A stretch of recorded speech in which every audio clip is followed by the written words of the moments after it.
On a sweltering July morning in 1386, a pig was dressed in a human waistcoat, dragged into the public square of Falaise, and hanged by the neck until dead for the crime of murder. This bizarre spectacle was not a mob lynching or a drunken prank, but the meticulously documented conclusion of a profound, often terrifying psychological architecture of the medieval world. The victim was a human child, a 3-month-old infant left unattended in a cradle, whose face had been mauled by the wandering swine. In an era where livestock roamed freely through the muddy, open sewer streets of European towns, such tragedies were shockingly common. But the response to this tragedy reveals a society desperate to impose divine order upon a chaotic universe. The pig was arrested, imprisoned in the local jail alongside human criminals, and assigned the same daily ration of bread and water as any human thief awaiting trial. The surviving receipts from the Viscount of Falaise detailed the exact costs of this justice: 10 sous and 10 deniers paid to the executioner, who was brought in from Paris specifically for the occasion, and an additional sum for a new pair of gloves, so the executioner would not have his hands legally or spiritually dirtied by the blood of a beast. These animal trials were not isolated incidents, but an established feature of European jurisprudence that lasted from the 13th to the 18th century, a reflection of a worldview where every creature, from the highest king to the lowest field mouse, was subject to God's law. In secular courts, domesticated animals like pigs, cows, and horses were tried for murder and assault, subjected to the same laws of evidence as humans. If a bull gored a farmer, the beast was tried, convicted, and often executed, its meat forbidden for human consumption because it was spiritually tainted by the sin of murder. In the ecclesiastical courts, the church took on the wild animals, rats, locusts, caterpillars, and weasels that destroyed crops. Because these creatures could not be physically apprehended, they were summoned to court by the local bishop. When the rodents inevitably failed to appear, they were assigned a public defender. The most famous of these lawyers was Bartholomew Chassenet, a brilliantly cunning 16th-century French jurist who made his reputation defending a plague of rats in the diocese of Autun. When the rats failed their first summons, Chassenet argued a procedural technicality. The summons had been read in a single parish, but his clients were highly mobile and spread across the entire diocese. The court agreed, and a second summons was read from every pulpit. When the rats missed their second court date, Chassenet argued that the journey to the courthouse was perilously unsafe for his clients due to the roaming populations of local cats, and since secular law dictated that a defendant cannot be compelled to appear if their life is at risk on the journey, the rats were legally justified in their absence. This was not comedy to the people of Autun. It was a deadly serious attempt to negotiate with nature. When crops failed due to insect plagues, peasant families starved, facing agonizing deaths with distended bellies and rotting teeth. By subjecting the insects to the law, the church provided a psychological safety valve. If the caterpillars were found guilty, the bishop would excommunicate them, officially casting them out of the church and demanding they leave the fields. This desperate need for control stemmed from a daily reality that was profoundly visceral, violently fragrant, and overwhelmingly precarious. To understand the medieval mind, one must first step into the physical environment that forged it. Imagine walking into Paris in the year 1200. Long before you saw the city, you would smell it. The stench was a physical wall, a suffocating miasma of rotting butcher's offal, wood smoke, sour beer, tanning chemicals derived from dog feces, and the overwhelming, inescapable odor of human excrement. The streets were narrow, unpaved trenches of compacted earth that turned into knee-deep rivers of putrid black mud during the autumn rains. Citizens simply emptied their chamber pots out of their second-story windows, occasionally shouting, "Garde l'eau, watch out for the water," before an avalanche of urine and feces plummeted onto the cobblestones or onto the heads of unlucky pedestrians below. The problem of human waste was a relentless economic and logistical nightmare for medieval municipalities. While castles and monasteries had sophisticated latrines called garderobes, which hung over the exterior walls and dropped waste directly into the moat or a river, the average urban dweller relied on deep cesspits dug in their cellars or backyards. When these pits filled to the brim, the noxious fumes would seep through the floorboards, poisoning the air. To solve this, cities employed a specialized and highly paid class of workers, known in England as Gong farmers. Because the stench of their work was considered too vile for daylight hours, Gong farmers were legally restricted to only working between the hours of 9 p.m. and 5 a.m. They were the phantoms of the medieval night. It was a grueling, incredibly dangerous profession. Records from 14th century London revealed that Gong farmers could earn up to 2 shillings per ton of waste removed, an exorbitant wage that was roughly 3 times what a skilled carpenter made. They waded waist-deep into the dark, suffocating pits, shoveling the night soil into wooden barrels, which were then hoisted up and carted away to be dumped in designated swamps outside the city walls. The danger of death by asphyxiation from methane and hydrogen sulfide gases was high. In 1326, a London Gong farmer named Richard the Raker tragically died when the rotting floorboards of his own privy collapsed, plunging him into the monstrous cesspit he had been hoarding in his basement to sell as agricultural manure. He drowned in his own product. Waste was not just a civilian hazard, it was an instrument of war. In 1204, the impregnable Château Gaillard, a fortress built by Richard the Lionheart on a towering chalk cliff overlooking the River Seine, was under brutal siege by King Philip II of France. The French forces had battered the outer walls for months to no avail, suffering heavy casualties. The castle's defenses were a marvel of military engineering, seemingly impossible to breach. But a sharp-eyed French soldier named Ralph noticed a design flaw, a garderobe chute that emptied the garrison's waste directly down the cliff face. In the dead of night, Ralph and a small, heavily armed strike team crawled up the sheer rock wall, squeezed themselves into the narrow, excrement-slicked stone pipe, and climbed vertically through decades of human waste. They burst through the toilet seat into the chapel above, swords drawn, shocking the sleeping garrison.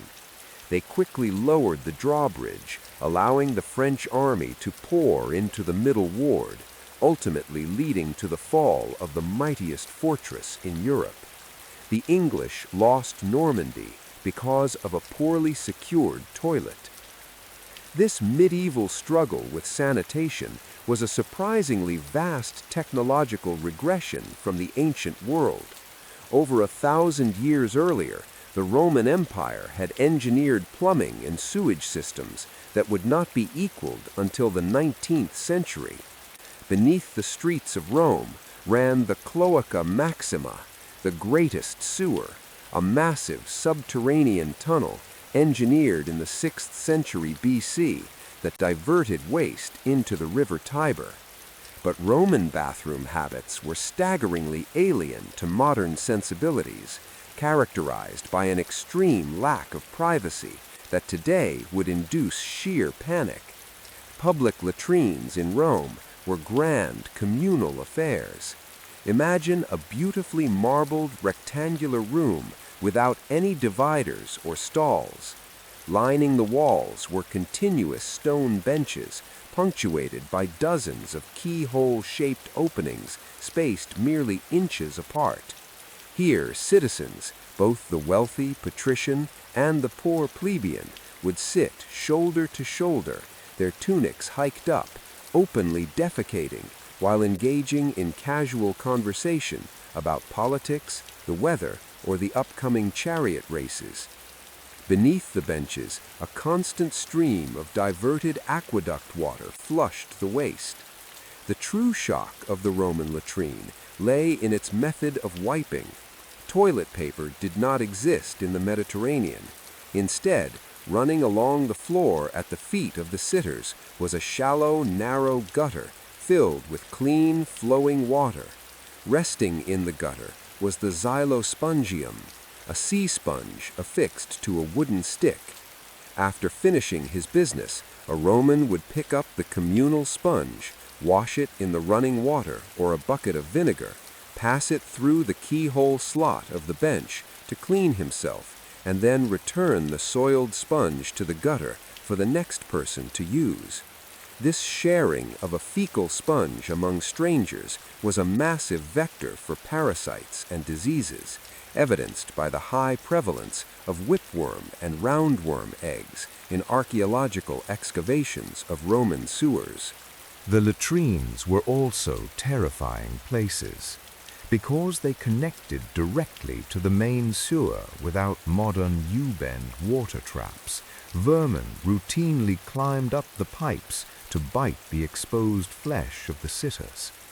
Even worse, the massive buildup of hydrogen sulfide and methane gases in the sewers would frequently ignite, causing spectacular and deadly explosions of fire to blast upward through the toilet holes. To combat these literal demons of the deep, Romans painted murals of Fortuna, the goddess of luck, on the latrine walls, praying she would protect them from a fiery, unglamorous demise. Cleanliness in ancient Rome, despite the glorious bathhouses, was a highly relative concept. The magnificent thermae, the massive public baths that spanned city blocks and featured heated floors and soaring domed ceilings, did not use soap. Instead of lathering up, Romans cleansed their skin through a process of sweating and scraping. A patron would enter the caldarium, the hot room, to open their pores and sweat profusely. A slave would then slather their body in cheap olive oil, which mixed with the sweat, dirt, and dead skin cells to form a grimy paste. Using a curved metal tool called a strigil, the slave would violently scrape this sludge off the patron's body. The collected filth of famous gladiators, a gray, pungent paste of oil, sweat, and arena dirt, was scraped into vials and sold to wealthy Roman women at astronomical prices. They believed this gladiator sweat possessed potent aphrodisiac qualities and would rub the foul mixture into their own faces as a cosmetic beauty cream, desperate to absorb the virility of the arena warriors. By the Middle Ages, the Roman bathhouses had long since crumbled into ruin, but the myth that medieval people never bathed is a historical falsehood fabricated during the Enlightenment. The people of the Middle Ages loved to bathe. The barrier was not desire, but the immense labor and expense required to heat hundreds of gallons of water over a wood fire. While peasants bathed in cold rivers or utilized damp cloths, the wealthy constructed elaborate wooden tubs lined with linen to avoid splinters. More importantly, medieval society invented hard soap. While the Romans had used oil, 12th century Europeans boiled animal fat, tallow, mixed with lye derived from wood ashes, creating a harsh but effective cleansing block that stripped away dirt and lice. In major cities like Paris and London, communal bathhouses known as stews flourished. For a few pennies, citizens could sit in giant wooden vats filled with hot, herb-scented water. Dining boards were placed across the tubs, allowing bathers to eat roasted meats and drink spiced wine while they soaked. But these bathhouses inevitably became centers of illicit activity.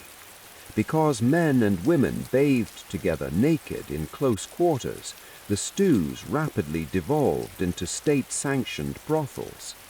In the Southwark district of London, under the jurisdiction of the Bishop of Winchester, the bathhouse prostitutes became known as Winchester geese. By the late 15th century, with the terrifying arrival of syphilis, a disease that literally caused flesh to rot from the bones, the public bathhouses were forcibly shuttered, instigating a fear of water that would plague European hygiene for centuries. Medical authorities erroneously concluded that hot water opened the pores, allowing the miasma, bad air carrying diseases like the plague, to penetrate the skin. Consequently, for the next 300 years, European aristocrats would prefer to mask their stench with heavy perfumes and dry linen rather than risk a lethal bath. If escaping dirt was difficult, escaping illness was nearly impossible, and the medical theories of the era offered cures that were often more agonizing than the diseases. Medieval medicine was trapped in the intellectual amber of antiquity, dominated by the unchallenged writings of the 2nd century Greek physician Galen. Galen taught that the human body was a microcosm of the earth, governed by 4 vital fluids known as the humors: blood, hot and moist; yellow bile, hot and dry; black bile, cold and dry; and phlegm, cold and moist. Good health was merely the perfect balance of these 4 humors. All sickness, from a mild fever to the bubonic plague, was diagnosed as a humoral imbalance. If you were feverish, you had an excess of blood. If you were depressed, you were suffering from too much black bile, hence the term melancholy, which literally translates from Greek as black bile. To diagnose these imbalances, medieval physicians rarely touched their patients. Instead, they relied entirely on uroscopy, the visual and sensory examination of urine. A physician would collect the patient's morning urine in a special flask called a matula, which was shaped to mimic the human bladder. They would hold it up to the light, comparing it against a complex circular parchment chart known as a urine wheel, which detailed 20 distinct shades ranging from white as well water to black as horn. But visual inspection was only the first step. To ensure an accurate diagnosis, a dedicated physician had to taste the urine. By swirling the warm liquid in their mouth, they could detect sweetness. If the urine tasted like honey, it was a definitive diagnosis of the fatal pissing evil, what we now know as diabetes mellitus. Astrology also played a dominant role in diagnosis and treatment. The human body was believed to be inextricably linked to the cosmos, with each zodiac sign ruling a different body part. Aries governed the head, Leo the heart, and Pisces the feet. Before dispensing any medicine or performing surgery, a physician had to consult an astronomical almanac. To purge a patient's bowels while the moon was in the wrong house was considered medical malpractice, guaranteed to kill the patient. This obsession with the stars and fluids led to the most ubiquitous and terrifying medical procedure of the pre-modern world, bloodletting. To cure an overabundance of the hot, moist humor, doctors believed they simply needed to drain the excess blood from the body, literally bleeding the sickness out. Bloodletting was performed in two brutal ways. The first was venesection, where a practitioner would tie a tourniquet around the patient's bicep to bulge the vein, then slice into it with a small blade called a phleem. The blood would spurt into a brass bleeding bowl, often measured in alarming quantities, sometimes up to a pint or more, until the patient physically swooned and lost consciousness. Fainting was seen as a successful clinical endpoint, proof that the humoral balance was being restored. For more delicate areas, such as the face, gums, or genitals, practitioners used leeches. Hirudo medicinalis, the European medical leech, has 3 jaws equipped with hundreds of tiny teeth that saw into the flesh, injecting an anticoagulant peptide to keep the blood flowing freely. Physicians would keep jars of hungry leeches in their apothecaries, applying them by the dozen to inflamed joints or throbbing temples.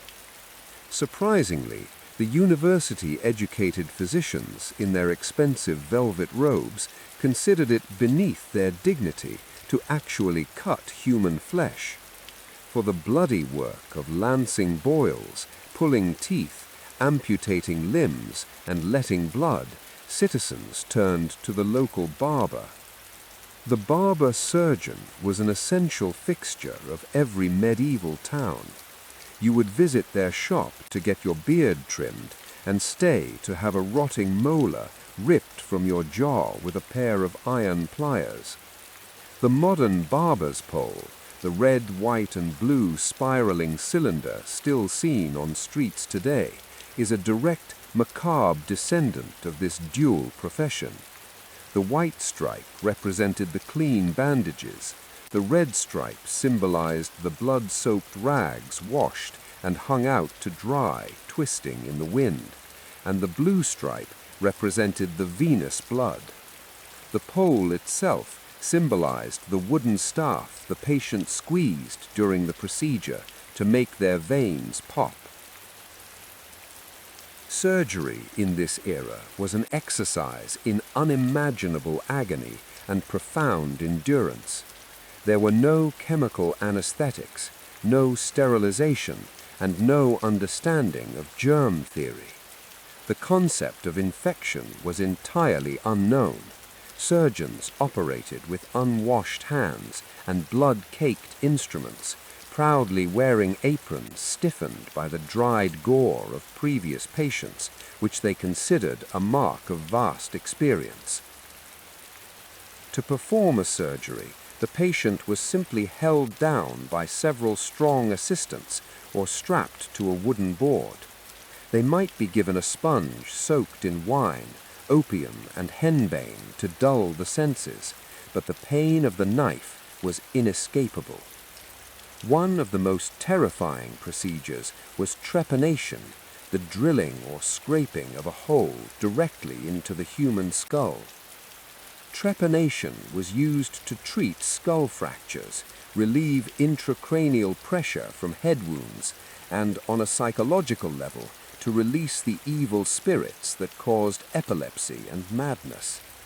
The surgeon would cut back the scalp to expose the white bone, then use an iron tool with a serrated circular edge called a trephine, slowly twisting the handle to grind through the hard cranial vault until a disc of bone was removed, exposing the pulsing dura mater of the brain beneath. Miraculously, Archaeological evidence shows that many patients survived this brutal procedure. Recovered skulls show smooth, healed bone growth around the edges of the gaping holes, proving the individuals lived for years, even decades, with a permanent window in their heads. Battlefield medicine advanced the art of surgery significantly, driven by the grim necessity of war. The introduction of the longbow and the crossbow created horrific, deep puncture wounds that shattered bones and dragged dirty scraps of clothing deep into the flesh, causing massive internal infections. Extracting an arrow was a lethal puzzle. If a surgeon simply pulled the wooden shaft, the barbed iron head would tear the muscles to ribbons, or the shaft would snap, leaving the rusted metal trapped inside.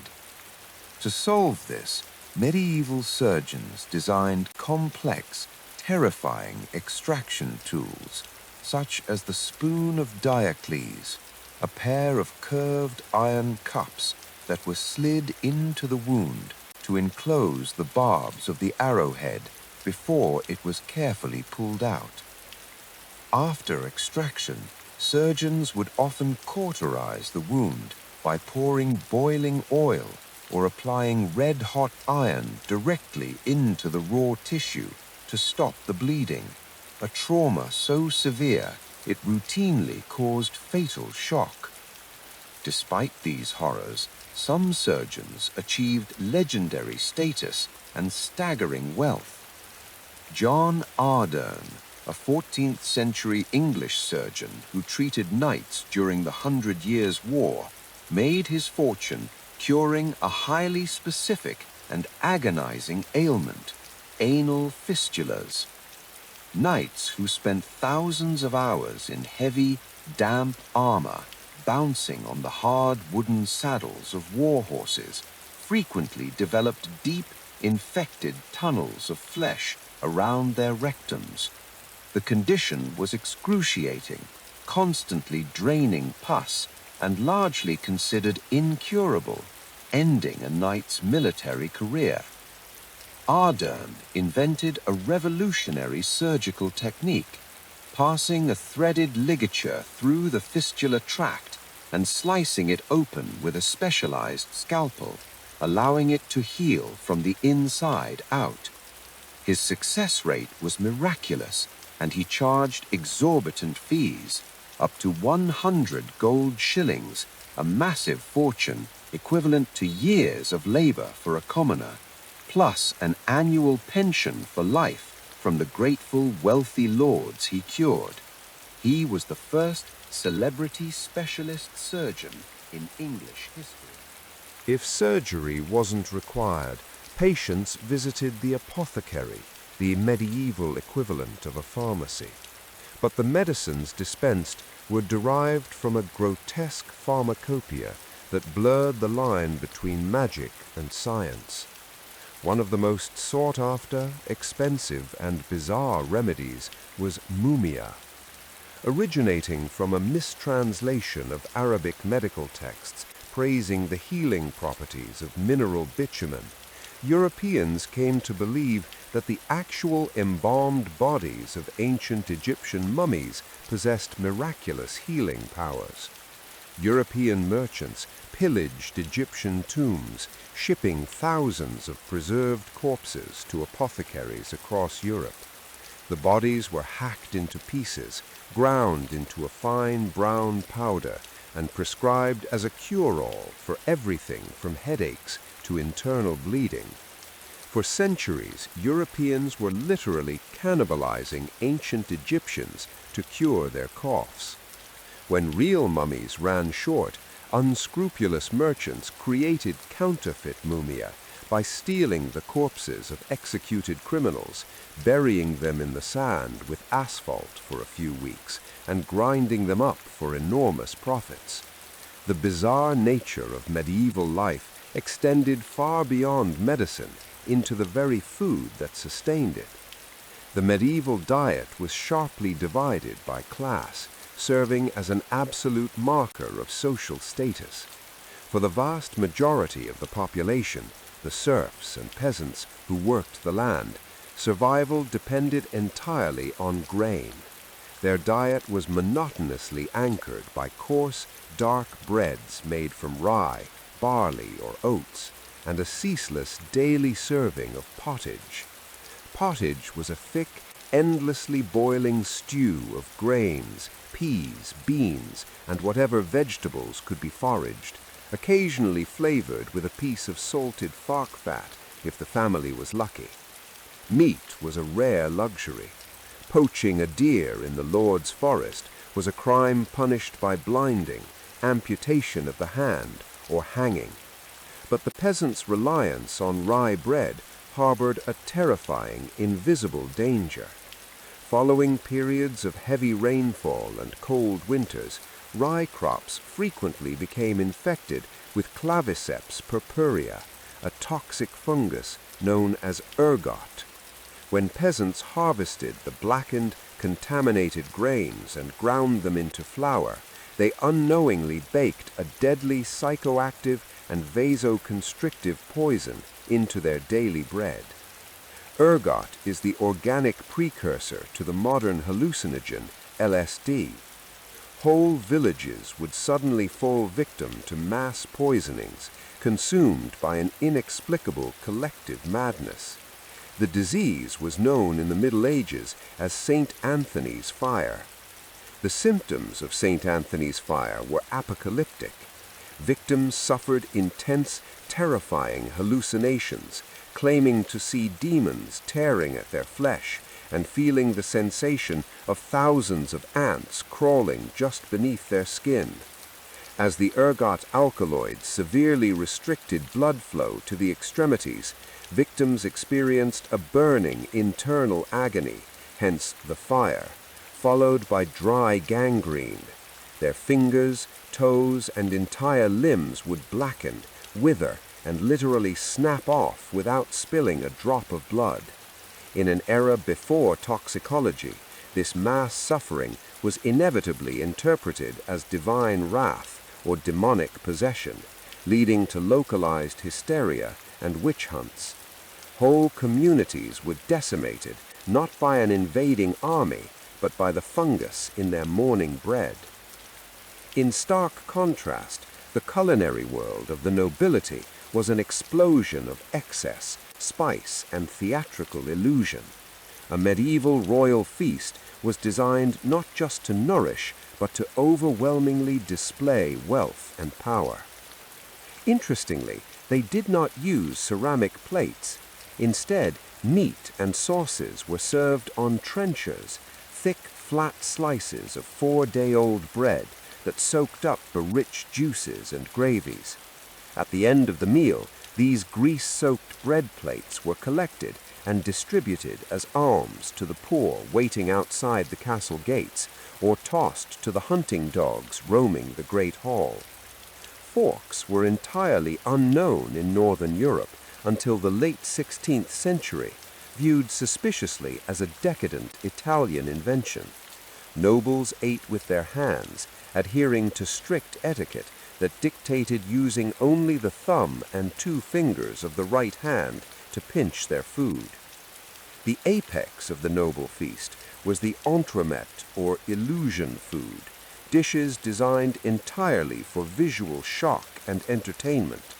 Master chefs possessed a profound theatrical flair. They would carefully skin a magnificent peacock, roast the meat, and then meticulously sew the cooked bird back into its own skin and feathers, wiring the neck upright so the bird appeared fully alive and proud as it was carried into the hall. They crafted castles out of spun sugar and almond paste, cooked pies that released flux of live birds when sliced open, and roasted mythical beasts like a cockentrice, an unholy culinary chimera created by sewing the upper half of a pig to the lower half of a capon, stuffing it and roasting it whole. Contrary to popular myth, Medieval nobles did not drown their food in heavy spices to mask the taste of rotting meat. Meat was slaughtered fresh daily. They used spices aggressively because spices were the ultimate status symbol, the Rolex watches of the 14th century. Pepper, cinnamon, cloves, ginger, and nutmeg had to travel thousands of miles along the perilous Silk Road or via Arab dhows across the Indian Ocean before reaching Venice. By the time a sack of peppercorns reached London, its value was astronomical. Saffron was literally worth its weight in gold. A noble lord instructed his cooks to heavily spice the dishes to physically prove to his guests that he was wealthy enough to burn gold on dinner. The intense, sweet and sour flavor profiles, mixing sugar and vinegar with heavy spices in nearly every meat dish, would taste astonishingly closer to modern Middle Eastern or Moroccan cuisine than anything currently eaten in modern England. When the lavish feasts ended and the sun went down, the medieval world underwent a profound psychological and physical transformation. The modern concept of sleeping for a continuous, uninterrupted 8-hour block is a relatively recent invention, born of the Industrial Revolution and artificial lighting. For thousands of years, humans experienced a vastly different biological rhythm, known as biphasic or segmented sleep. Because darkness fell early and candles were prohibitively expensive, made of costly beeswax for the rich and foul-smelling, smoky animal fat for the poor, people generally went to bed shortly after dusk. But they did not sleep until morning. They slept for about 4 hours, a period known as the first sleep, and then they woke up. Between roughly midnight and 2 a.m., the medieval world experienced a period of nocturnal wakefulness. This was not considered insomnia. It was a completely natural, deeply cherished part of human existence. During this hour or two of waking, people stayed in bed to talk quietly, pray, smoke, or reflect on their dreams, which were believed to be powerful omens hovering between the spiritual and physical worlds. Medical manuals from the 16th century actively recommended this waking period as the optimal time for conceiving children, as the couple was fully rested from the labor of the day. Monks used this time to recite the night offices. Peasants might stoke the hearth fire or check on livestock. Then a wave of drowsiness would return, and they would drift off into their second sleep until dawn. But the night outside the home was a profound realm of terror. The darkness of a medieval city was absolute, a pitch-black void completely alien to our modern light-polluted skies. The night belonged to thieves, murderers, and the supernatural. Curfews were strictly enforced. City gates were locked solid, and taverns were ordered to shut their doors. Wandering the streets without a lantern was a punishable offense, as only those up to no good would seek to move unseen. The only authority in the void was the night watch, small groups of lightly armed men who walked the wards, calling out the hours and looking for the ultimate existential threat to a timber-framed city, fire. The darkness bred an intense, unshakable belief in demons, witches, and the physical presence of the devil, who was thought to be most active when the sun's divine light was withdrawn from the world. This psychological dread of unseen forces would be horrifically validated in October of 1347, when 12 Genoese trading ships docked in the Sicilian port of Messina after a journey across the Black Sea. The authorities found that most of the sailors aboard were dead. Those still clinging to life were covered in mysterious, weeping black boils that oozed blood and pus. The harbor masters ordered the death ships out of the port, but the true cargo had already scrambled down the mooring ropes. Black rats carrying the Xenocilla chiopus flea, infected with the Yersinia pestis bacterium. The Black Death had arrived in Europe. It was the beginning of an apocalyptic event that would shatter the medieval world, killing an estimated 25 to 30 million people, roughly 1/3 of the entire population of the continent, in just 4 years. The speed and brutality of the plague broke the very fabric of human society. The disease presented in 3 forms: bubonic, infecting the lymph nodes and causing the horrific buboes; pneumonic, infecting the lungs and spreading airborne through coughing; and septicemic, infecting the bloodstream and causing victims to literally turn black and die within hours of the first symptom. The 14th century physician Guy de Chauliac, who miraculously survived catching the disease while tending to the Pope in Avignon, left a chilling primary account. It was so contagious, especially that accompanied by spitting of blood, that one caught it from another, not only by being near them, but by simply looking at them. The father did not visit his son, nor the son his father. Charity was dead. The trauma was so immense that society fractured into radical extremes. Believing the plague was a direct punishment from God for the sins of humanity, massive cults of flagellants arose in Germany and spread across Europe. These fanatic bands of men and women marched from town to town in bloody processions lasting 33 days for the years of Christ's life. They stripped to the waist and rhythmically beat their own backs with leather whips tipped with iron spikes, chanting hymns and trying to appease God's wrath by shedding their own blood. The Church, terrified of their unregulated power and subversive theological threat, eventually condemned them, but the psychological scar of the Black Death permanently altered European art, culture, and its relationship with mortality.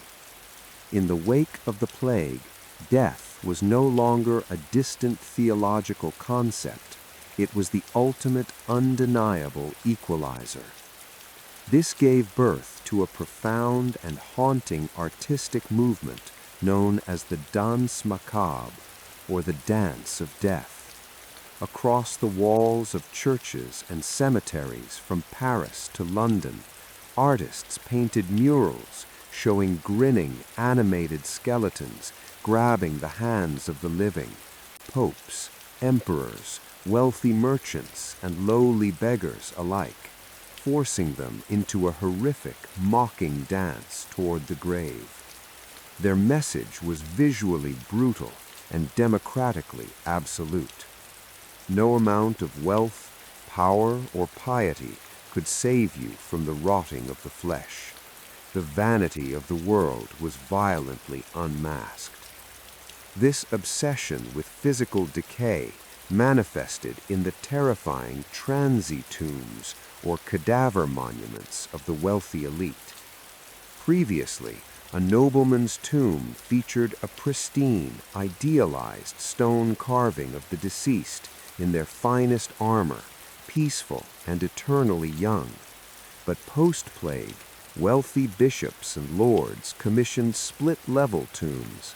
The top layer showed the deceased in all their earthly glory, but on the bottom layer, carved in horrifying, hyper-realistic detail, was a naked, emaciated corpse, its flesh rotting away, its stomach split open, with worms and toads crawling through its hollow ribs. It was a stark psychological command to the living, memento mori. Remember that you must die. As you are now, so once was I. As I am now, so shall you be. Because urban graveyards were incredibly small and the death toll from disease and famine was relentless, graves were strictly temporary. After a few years, when the flesh had rotted away, the grave diggers would exhume the skeletons to make room for fresh corpses.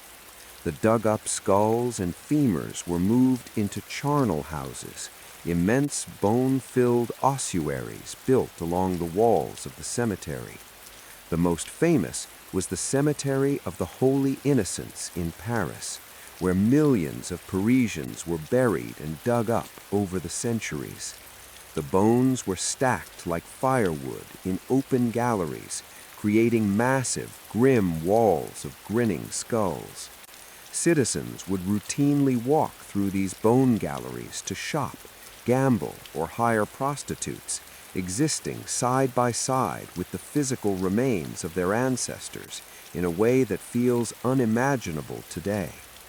Yet, despite the overwhelming proximity of death, the brutal absurdity of their medicine, the pungent filth of their streets, and a justice system that put animals on trial, these people were not aliens. Their lives were a ferocious, desperate attempt to find order, meaning, and survival in a world that seemed entirely out of their control. The Gong farmer wading into the darkness, the peasant enduring the fiery hallucinations of poisoned bread, the surgeon cutting into a night without anesthesia, they were building the violent, necessary foundation of the modern world. Their blood, their resilience, and their sheer stubborn refusal to yield to the darkness of their reality is the invisible thread that connects their bizarre, ancient daily lives directly to ours.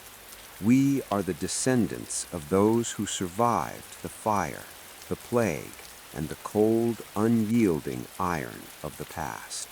The trauma was so immense that society fractured into radical extremes. Believing the plague was a direct punishment from God for the sins of humanity, massive cults of flagellants arose in Germany and spread across Europe. These fanatic bands of men and women marched from town to town in bloody processions lasting 33 days for the years of Christ's life. They stripped to the waist and rhythmically beat their own backs with leather whips tipped with iron spikes, chanting hymns and trying to appease God's wrath by shedding their own blood. The Church, terrified of their unregulated power and subversive theological threat, eventually condemned them, but the psychological scar of the Black Death permanently altered European art, culture, and its relationship with mortality. In the wake of the plague, death was no longer a distant theological concept. It was the ultimate, undeniable equalizer. This gave birth to a profound and haunting artistic movement known as the Danse Macabre, or the Dance of Death.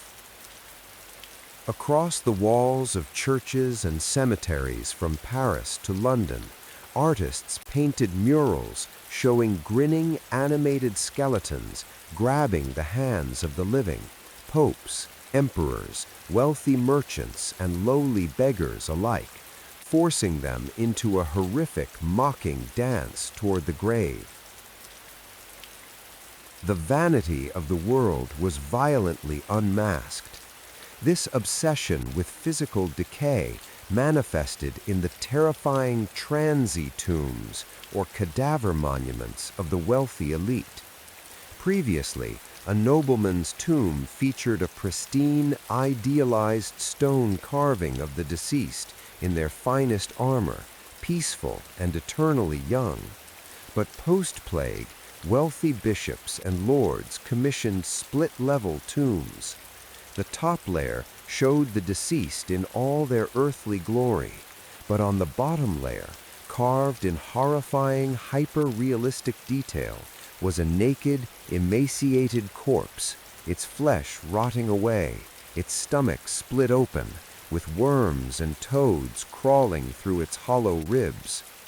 It was a stark psychological command to the living, memento mori, remember that you must die. As you are now, so once was I. As I am now, so shall you be.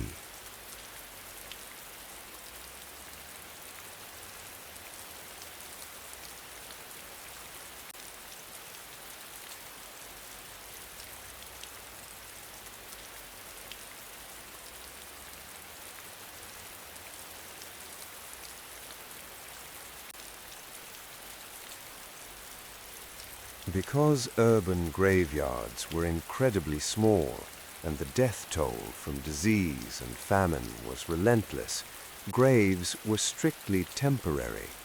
After a few years, when the flesh had rotted away, the grave diggers would exhume the skeletons to make room for fresh corpses. The dug-up skulls and femurs were moved into charnel houses, immense bone-filled ossuaries built along the walls of the cemetery. The most famous was the Cemetery of the Holy Innocents in Paris, where millions of Parisians were buried and dug up over the centuries. The bones were stacked like firewood in open galleries, creating massive, grim walls of grinning skulls. Citizens would routinely walk through these bone galleries to shop, gamble, or hire prostitutes, existing side by side with the physical remains of their ancestors in a way that feels unimaginable today. Yet, despite the overwhelming proximity of death, the brutal absurdity of their medicine, the pungent filth of their streets, and a justice system that put animals on trial, these people were not aliens. Their lives were a ferocious, desperate attempt to find order, meaning, and survival in a world that seemed entirely out of their control. The Gong farmer wading into the darkness, the peasant enduring the fiery hallucinations of poisoned bread, the surgeon cutting into a night without anesthesia, they were building the violent, necessary foundation of the modern world.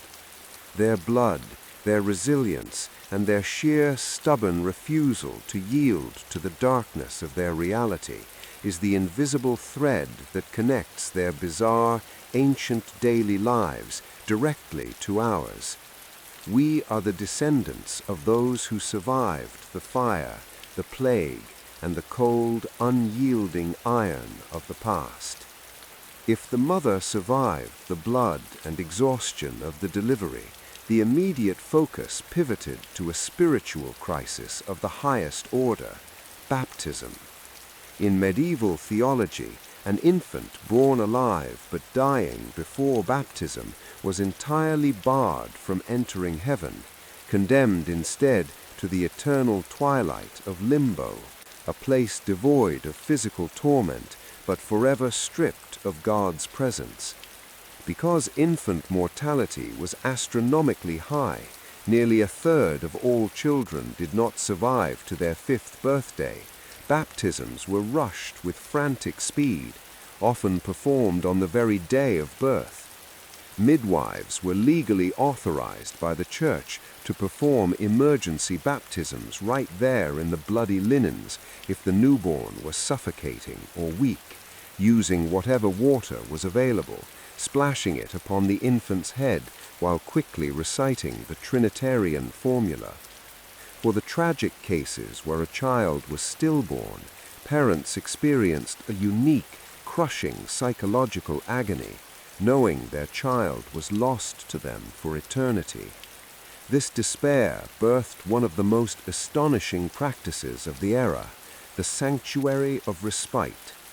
Grieving parents would bundle their dead infants and travel, sometimes for days, to specific rural shrines dedicated to the Virgin Mary.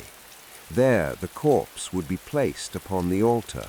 A feather would be laid across the infant's cold blue lips, or a lit candle placed near its mouth. If the feather twitched in the draught of the cold stone church, or if the warmth of the candle caused the cheek to flush, the attending priest would declare a miracle, a momentary resurrection, a respite of life. In that frantic window of a few seconds, the child would be baptized, securing its soul for heaven, before the priest would officially declare it dead once more. It was a beautiful, desperate fiction, a compassionate theological loophole engineered by a society trying to survive unbearable grief. Once secured physically and spiritually, the infant entered a childhood defined by a concept of human anatomy that is horrifying by today's standards. A newborn was not viewed as a structurally sound human being, but rather as a soft, pliable, animalistic mass of flesh that required rigid human intervention to grow correctly.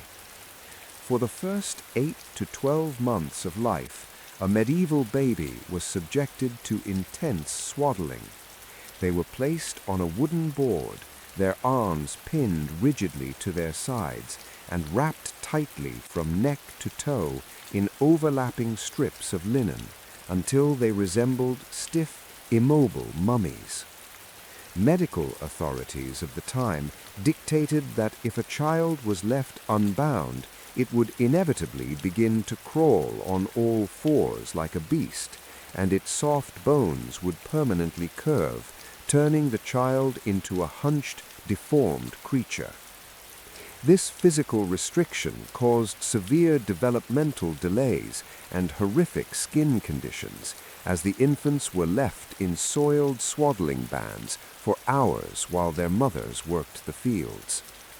For the nobility, the situation was slightly different, but equally fraught.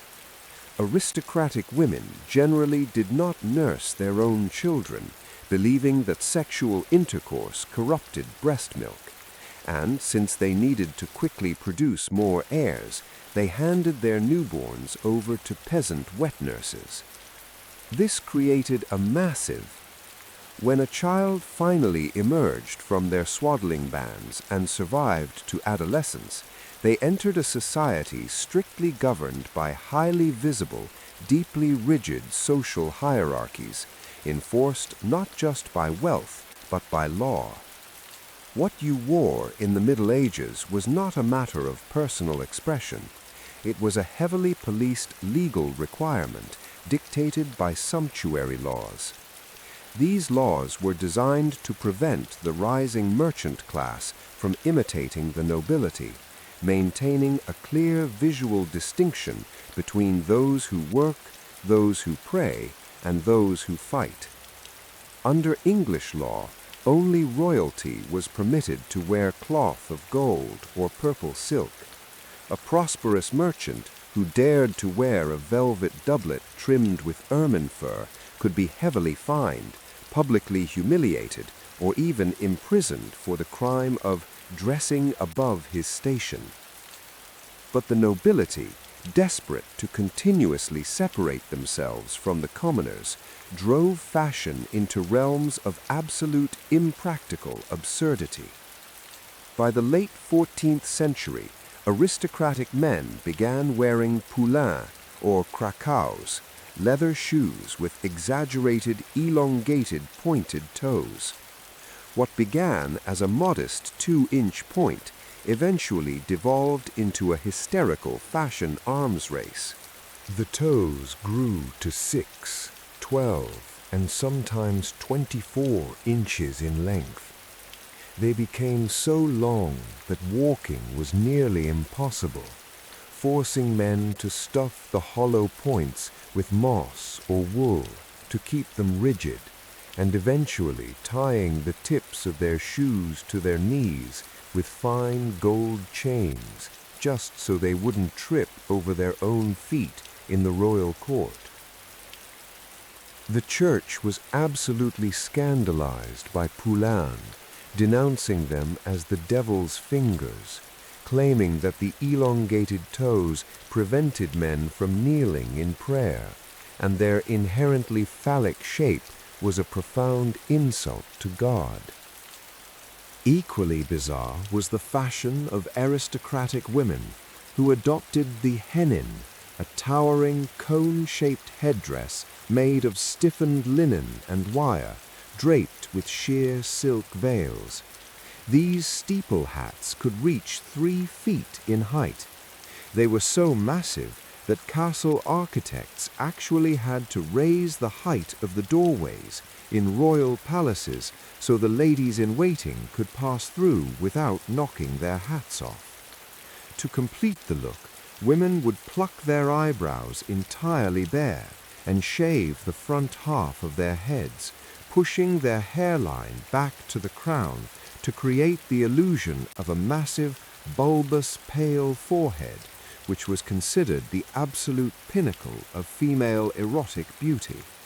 This daily physical transformation, enduring the agony of tweezing out the hairline strand by strand, applying pastes of quicklime and arsenic to burn away unwanted fuzz, and painting their faces with heavily toxic white lead, slowly poisoned them, rotting their teeth and scarring their skin, all in the pursuit of an artificial perfection demanded by the court.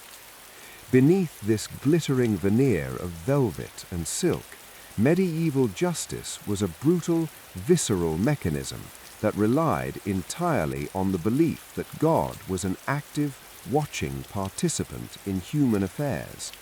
When human courts could not determine guilt due to a lack of witnesses, they did not presume innocence. They turned the decision over to the divine through trial by ordeal. If you were accused of theft or murder and denied the charge, the priest would bless a solid block of iron, heating it in a roaring church fire until it was glowing red hot. After a solemn mass, you would be forced to grip the burning metal in your bare hand and carry it a distance of precisely 9 feet. The smell of burning flesh would fill the sanctuary. Your blistered hand would then be heavily bandaged and sealed with the priest's wax signet ring. 3 days later, the entire village would gather for the unbinding. If the wound was cleanly healing, it was absolute proof that angels had intervened to protect the innocent. If the wound was festering, putrid, and infected, which, given the hygienic standards of the day, was highly likely, you were declared undeniably guilty by God and immediately dragged to the gallows to hang. An even more terrifying alternative was the trial by water, primarily used for those accused of witchcraft or heresy. The accused would have their right thumb tied to their left big toe, contorting them into a rigid, unnatural position. They would then be tossed into a consecrated pond or river. The theological logic was intensely specific. Water, having been washed away the sins of the world during the Great Flood, was a pure and holy element. Therefore, if the pure water received the accused and they sank like a stone, they were innocent, though they frequently drowned before they could be hauled back up by the rope tied around their waist. If, however, the water violently rejected them and they floated to the surface, they were guilty, filled with the buoyant evil of the devil, and were promptly hauled out to be burned at the stake. But not all disputes required torture. Some required highly specialized, legally sanctioned combat. In the Germanic regions of the 15th century, civilian disputes could be settled by judicial duels, but the most astonishing of these was the marital duel, designed to settle irreconcilable domestic violence or legal disputes between a husband and wife. Because men possessed a profound physical advantage in upper body strength, the medieval courts engineered a bizarre handicap to level the playing field. According to the brilliantly detailed fencing manual of the 15th century master Hans Talhofer, the man was placed inside a circular pit dug into the earth, waist deep, restricting his footwork and lowering his center of gravity. He was given a short, heavy wooden club. The woman was allowed to move freely above ground around the edge of the pit.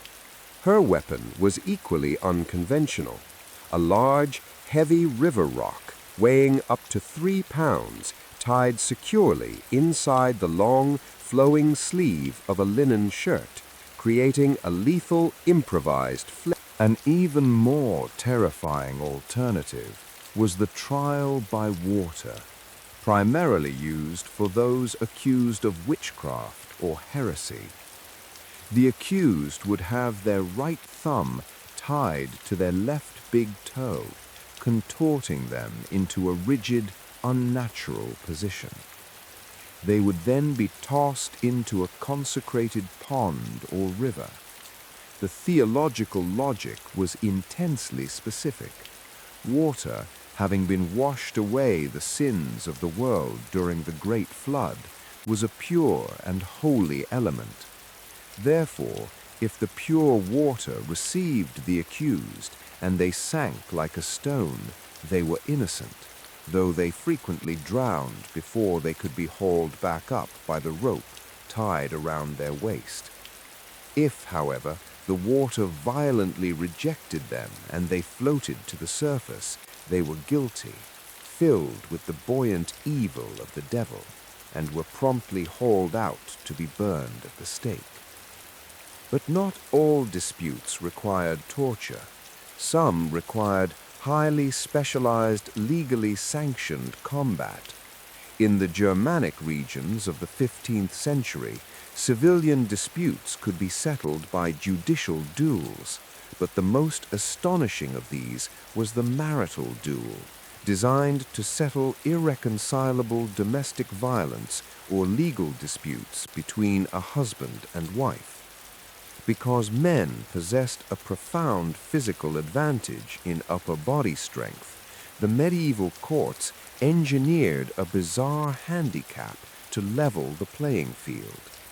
According to the brilliantly detailed fencing manual of the 15th century master Hans Talhofer, the man was placed inside a circular pit dug into the earth, waist deep, restricting his footwork and lowering his center of gravity. He was given a short, heavy wooden club. The woman was allowed to move freely above ground around the edge of the pit.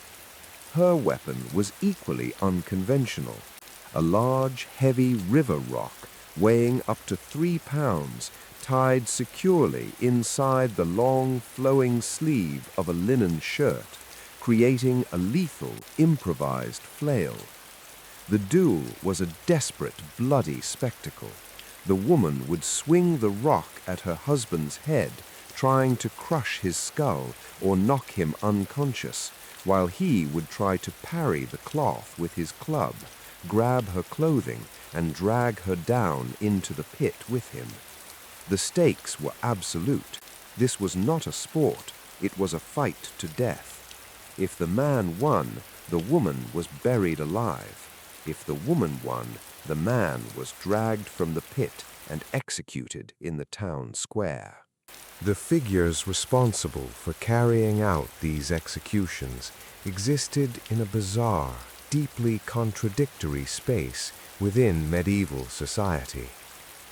The executioner was undeniably an outcast, a pariah tainted by the blood on his hands. He was often legally forbidden from entering taverns, living within the town walls, or marrying outside of his own grim profession. When he walked through the market, people would step away, fearing that even his shadow was cursed. Yet, in a fascinating twist of historical irony, the executioner was also highly respected, highly paid, and heavily sought after as a medical healer. Because the executioner spent his life breaking bodies on the rack, severing limbs with the sword, and dissecting corpses to quarter them, the executioner possessed a functional understanding of human anatomy that far surpassed the university-trained physicians who refused to touch the flesh. Executioners became the premier trauma surgeons of the medieval world. If a citizen fell from a roof and shattered his leg, he didn't call the doctor in the velvet robe, he called the executioner to set the bone. Furthermore, the executioner controlled a monopoly on a highly prized, deeply macabre commodity, human fat. Just as European apothecaries ground up Egyptian mummies, the medical establishment of the 16th and 17th centuries believed that the physical bodies of freshly killed, healthy men possessed profound medicinal properties. The executioner, after decapitating a criminal, would harvest the body fat, rendering it into a pale, odorless grease. This poor sinner's fat was sold at a premium to the wealthy, rubbed into the joints of the elderly to cure arthritis, or used to treat gout and open wounds. The skull of a criminal who died a violent death was also highly prized. Left to grow moss on the town's spikes, the skull was eventually harvested, and the dried moss, known as usnea, was scraped off and stuffed into deep wounds as an incredibly effective blood-clotting agent, ironically saving lives through the remnants of a violent death. We know this incredibly intimate detail of the executioner's life largely due to the meticulous surviving diary of Master Franz Schmidt, the executioner of Nuremberg in the late 16th century, who executed 394 people, tortured hundreds more, yet viewed himself a pious, honorable man, who spent his free time healing the sick and lobbying the emperor to legally restore his family's honor, so his sons wouldn't be forced to inherit the bloody sword. This profound interweaving of the sacred, the macabre, and the practical was perhaps most visible in the dietary obsessions of the era. Food was not merely sustenance, it was a spiritual minefield, heavily regulated by the calendar of the Catholic Church. For nearly 150 days of the year, including all of Lent, Advent, every Friday, and various saints' days, the consumption of meat, dairy, and eggs was strictly forbidden as an act of physical mortification. But the medieval mind was incredibly adept at exploiting technicalities. The Church declared that beasts of the earth were banned, but creatures of the water were permissible. This sparked a massive, highly creative reclassification of the animal kingdom. The beaver, possessing a scaly tail and spending its life in rivers, was legally and theologically classified as a fish. Monks and nobles happily gorged on roasted beaver tail on Good Friday, savoring the rich, fatty meat without committing a sin. Even more bizarre was the barnacle goose. Medieval naturalists lacking modern biological observation noticed that these geese appeared on the shores of northern Europe in the winter, but no one ever saw them lay eggs or raise chicks as they bred in the remote Arctic. Concurrently, they noticed barnacle goose neck barnacles clinging to driftwood, bearing a slight resemblance to a bird's beak and feathers. The logical conclusion: the barnacle goose did not reproduce through biological sex. It grew on trees overhanging the ocean, eventually falling into the water as a fully formed bird. Because it was born of wood and water rather than flesh and blood, the church classified the goose as a fish, allowing the wealthy to enjoy a hearty roasted fowl during the strictest fasting days of Lent. Even their approach to the foundational element of life, water, was fraught with suspicion. The water in medieval cities, drawn from rivers contaminated by tanners, butchers, and thousands of cesspits, was notoriously dangerous. While they didn't understand microbes, they empirically knew that drinking untreated river water often led to agonizing bouts of dysentery and death. Therefore, the absolute staple beverage for every man, woman, and child, from the moment they were weaned from the breast, was ale or beer. The brewing process required boiling the water, inadvertently killing the lethal bacteria, while the hops and alcohol provided preservation and calories. This small beer had a very low alcohol content, hovering around 1 or 2%, making it hydrating rather than intoxicating. A healthy medieval peasant or monk might consume up to a gallon of ale a day, essentially living in a state of perpetual, mild caloric hydration. The wealthy, however, imported immense quantities of wine from the massive vineyards of Gascony in France. Because glass bottles and corks were not yet invented, wine was shipped and stored in massive wooden tuns.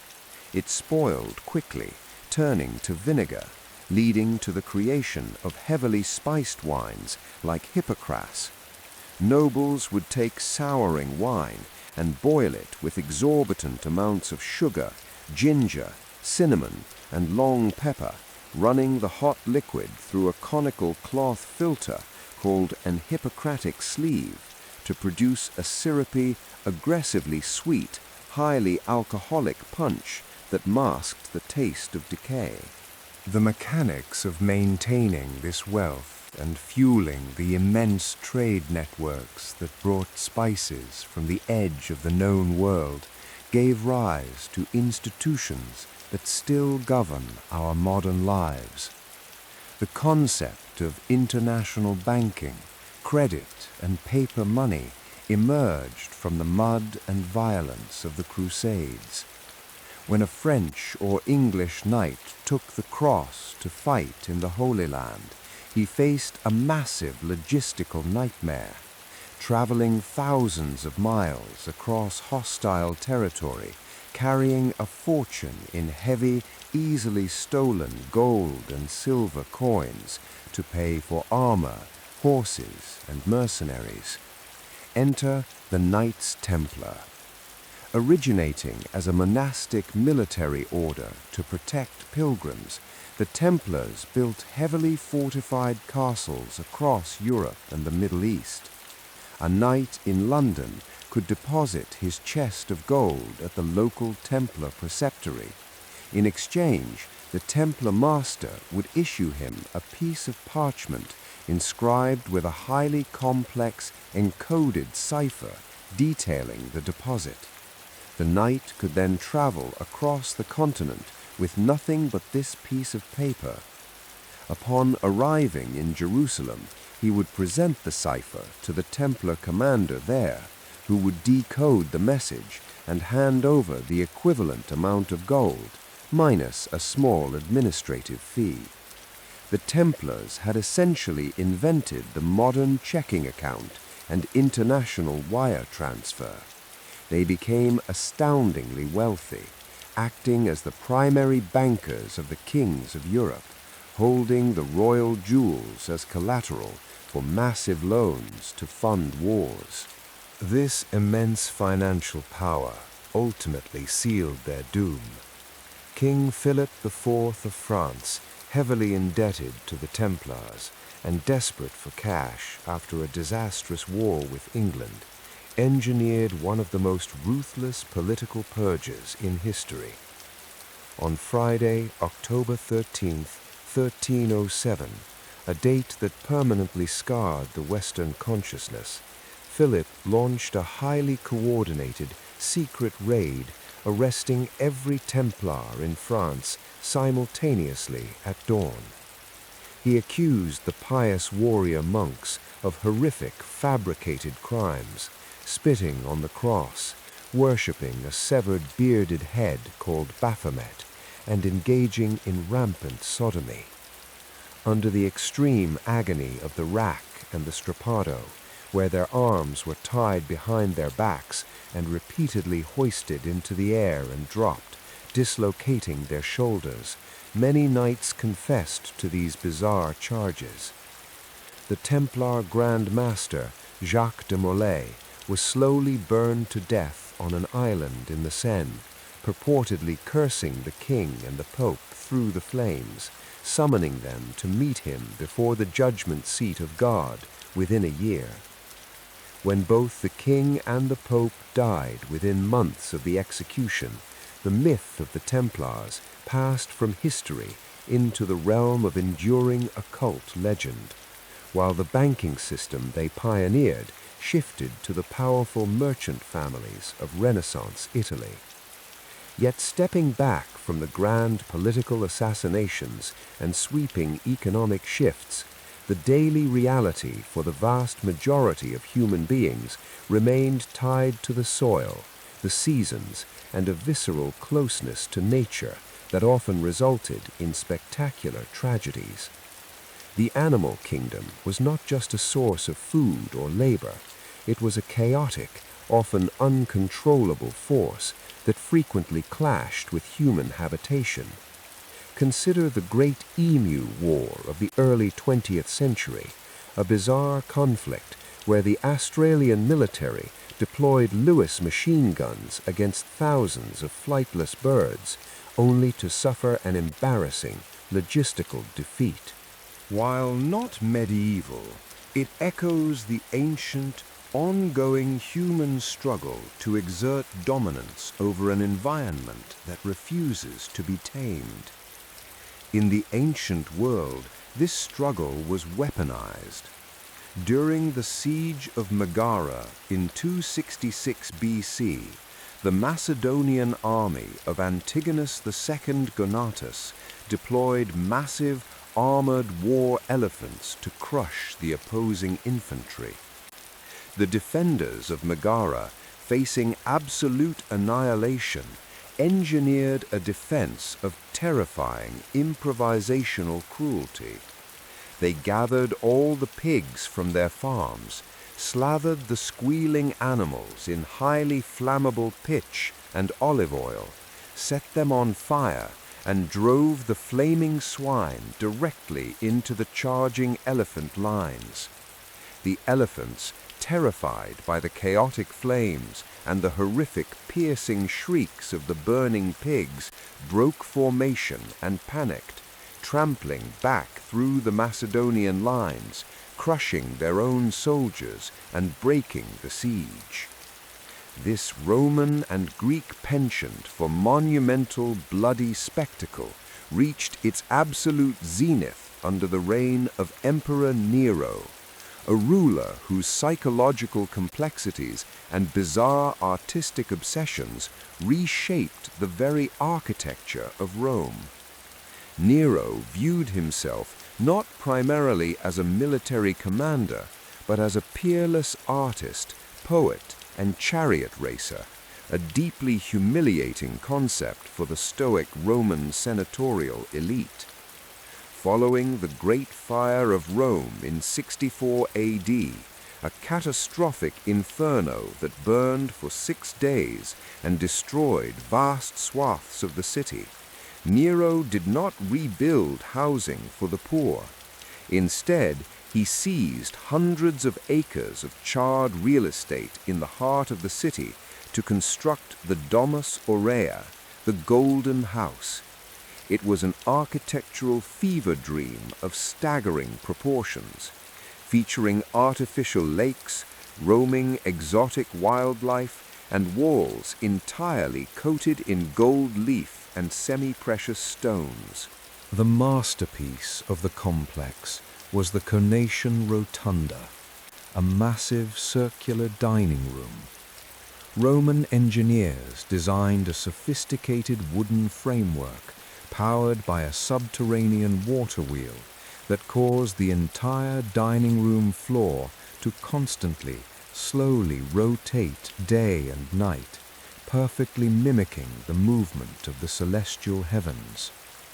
As Nero's guests reclined on ivory couches, dining on imported flamingos and dormice stuffed with pine nuts, hidden pipes in the domed ceiling sprayed them with expensive perfumes, while sliding panels dropped thousands of fresh rose petals onto the banqueting senators below, sometimes so heavily that guests were reportedly asphyxiated under the fragrant avalanche. But the opulence of the Golden House was shadowed by a terrifying brutality.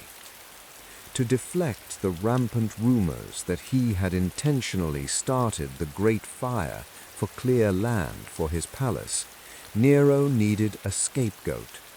He targeted a small, radical, and highly misunderstood new religious sect, the Christians. To the Roman establishment, early Christians were suspected of cannibalism and incest as they secretly gathered to eat the body and blood of their god and referred to each other as brothers and sisters. Nero's persecution was incredibly public and deeply theatrical. In the gardens of the Vatican Hill, he hosted lavish nighttime chariot races. Because the spectacles required lighting, Nero ordered the captured Christians to be stripped naked, tied to tall wooden stakes, covered in thick layers of pitch and animal fat, and set on fire. These living torches illuminated the imperial gardens as the emperor raced his chariot among the screaming victims. It was a level of sadistic cruelty that shocked even the hardened citizens of Rome, marking a profound shift in the psychological terror an emperor was willing to inflict upon his own people.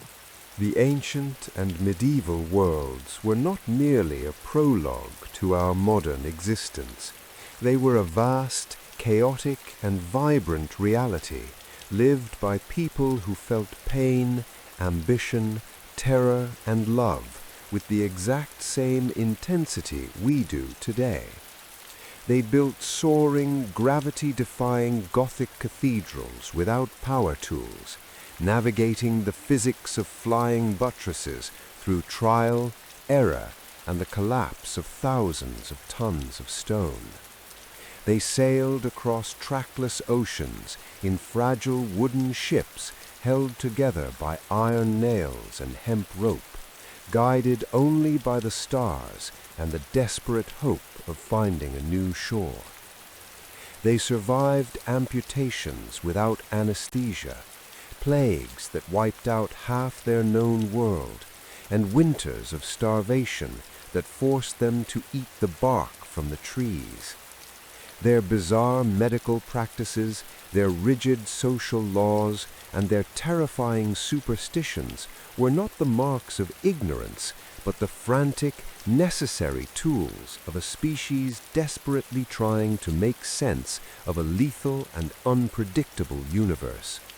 Every strange law, every horrific execution, and every magnificent feast was a testament to human endurance, a loud, defiant roar into the abyss, proving that even in the darkest, coldest nights of history, humanity refused to be extinguished.